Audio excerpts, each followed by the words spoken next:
They told us the outpost was abandoned for a reason. They never told us what that reason was.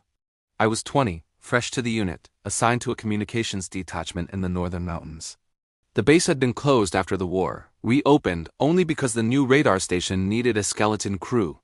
My job was simple: monitor old frequencies, log anything unusual, and keep the equipment alive. The first night, I found the radio.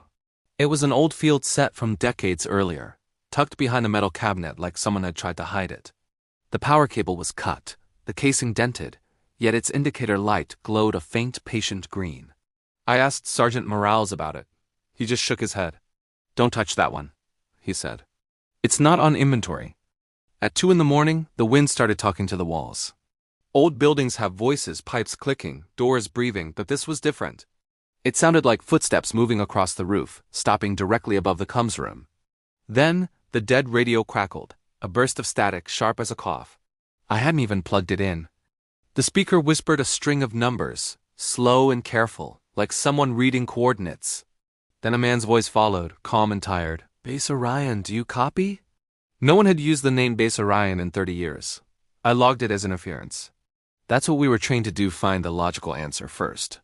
Mountains bounce signals. Old gear misbehaves. Still, I didn't tell anyone. The next night, it happened again. This time the voice asked for a medic. I started digging through the archives. The original unit stationed there had vanished during a winter storm. The official report said relocated. But the folders were thin, pages missing, photographs removed. Only one picture remained: a squad outside the comms building, smiling into the sun. And in the background, through the doorway, the same radio sat on the desk, waiting. Sleep became optional. Every shift I felt like a guest in someone else's memory. The hall smelled of cold metal and something older, like wet canvas left too long in a trunk. On the 4th night, the power failed across the base. Emergency lights painted everything red. The generator was silent. My headset was dead, except for the old radio. Its green eye brightened, and the speaker filled the room with breathing dozens of voices layered together, stepping over one another. "Don't leave us. We're still on the ridge. Send the flare." I reached for the volume knob and felt something colder than the mountain air brush past my hand. The door behind me was open. In the hallway stood a figure in an outdated uniform, his edges soft like smoke. His boots never touched the floor. Snow melted from him, though the night outside was clear. He lifted 2 fingers to his helmet in a slow salute. The radio spoke one last time. Message received.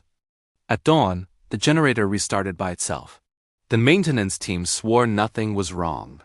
Morales found me sitting beside the silent set. The logbook filled with handwriting that wasn't mine. Coordinates, names, times that belonged to another decade. Command ordered the room sealed a week later. Concrete over the door, cables cut, records classified. They called it equipment failure. But sometimes, during storms, the new radios pick up a signal beneath the static: a patient. Disciplined voice asking if anyone is still listening. I'm older now, out of the service. Yet I keep a receiver in my garage.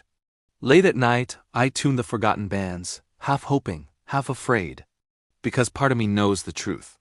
Some soldiers never made it home. Some are still waiting for orders.